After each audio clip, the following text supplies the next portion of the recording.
Hello friends, super magic રસોઈમાં મિત્રો હું આપનું સ્વાગત કરું છું. આજે હું નેચરલી હેર ડાય સાથે શેર કરું છું. તો તમને ચોક્કસ ઉપયોગી થશે. ગમે તો લાઈક કરજો, શેર કરજો અને સબસ્ક્રાઈબ કરવાનું તો ભૂલતા જ નહીં. અને મિત્રો બાજુમાં રહેલું બેલ આઇકનને પણ પ્રેસ કરજો, જેથી કરીને લેટેસ્ટ વિડીયોની માહિતી તમને ડેઈલી મળતી રહે. મિત્રો આપણે માર્કેટની કેમિકલવાળી હેર ડાય તો બહુ વાપરી, અને એનાથી શું થાય છે, તમે એક વખત હેર ડાય કરો ને એટલે તમારે ઉલટાના સફેદ વાળનો ગ્રોથ વધતો જાય છે. એટલે કે નાના આમથું તમારે સફેદ વાળ હોય ને તો એમાંથી મોટું ચક્કર બની જાય છે. એટલે કે દિવસે દિવસે વધારે સફેદ વાળ થતા જાય છે. પણ જો તમે આ રીતે ઘરે નેચરલી હેર ડાય બનાવશો ને તો ક્યારેય પણ તમને સાઈડ ઇફેક્ટ નહીં આવે. કેમ કે માર્કેટની હેર ડાયમાં ફૂલ એમોનિયા હોય છે. એનાથી તમને તરત જ એકદમ વાળમાં તો બેસી જાય છે, પણ એટલું જ સામે તમને ઓપોઝિટ રિઝલ્ટ એટલે કે સફેદ વાળનો ગ્રોથ વધારે થાય છે. તો આ બનાવવાનું ચાલુ કરીએ. તો એના ઇન્ગ્રેડિયન્ટમાં મિત્રો આપણે જો હળદર લીધી છે, કોફી છે, એલોવેરા જેલ છે, મધ છે અને ટોપરાનું એટલે કે કોપરેલનું તેલ છે. આટલા ઇન્ગ્રેડિયન્ટ લેશું તો આપણે બનાવવાનું ચાલુ કરીએ. તો હેર ડાય બનાવવા માટે પહેલાં તો આપણે કોઈ પણ આયરન એટલે કે લોખંડની તવી કે કાંઈ પણ તમારી પાસે જે કડાઈ કે હોય ને એ લેવાનું છે. અત્યારે મેં આ તવી લીધી છે.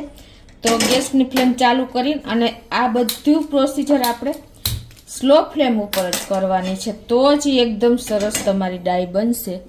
તો એના માટે આપણે અત્યારે આ 2 ચમચી હળદર નાખું છું.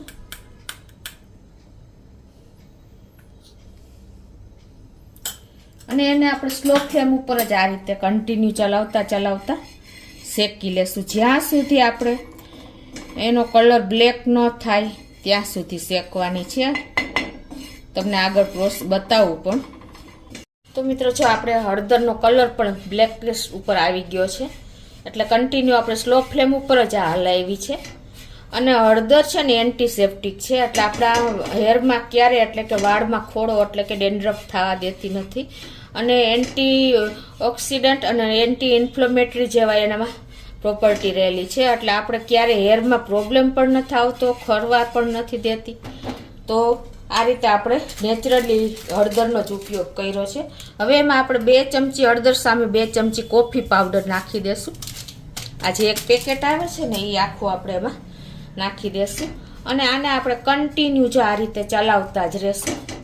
અને આ રીતે આપણે સ્લો ફ્લેમ ઉપર પોળી કરી દેવાની આખા તવા ઉપર, એટલે અંગારા આવે ને ત્યાં સુધી આપણે એને થાવા દેવાની છે.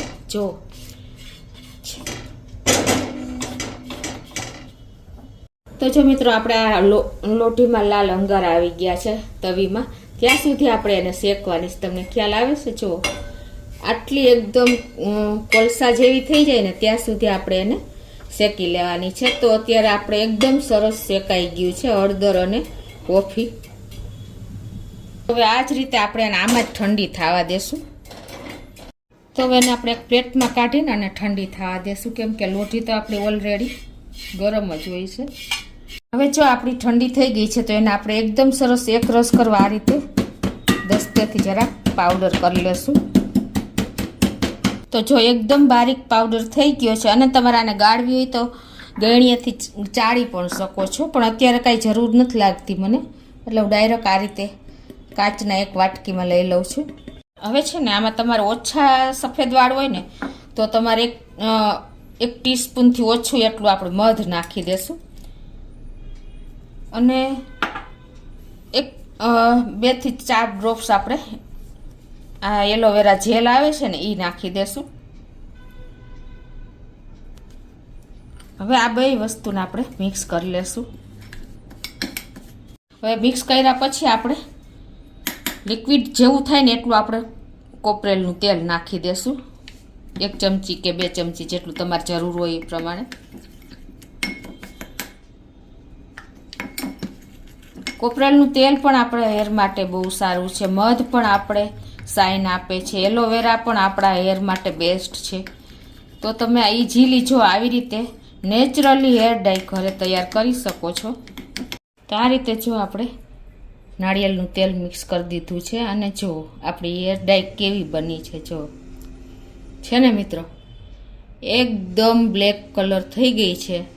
આ તમારે હેર ડાય વાળમાં જાય ને તો તમારા ઓરિજિનલ હેર ડાયથી કલર તમારો લાંબો ટાઈમ સુધી રહેશે અને આવીને આવી રહેશે. તમને આંગળીમાં એકદમ બેસી જશે, સ્કિનમાં ને હેરમાં. જો મિત્રો છે ને મારી આંગળી પણ કાળી થઈ ગઈ છે.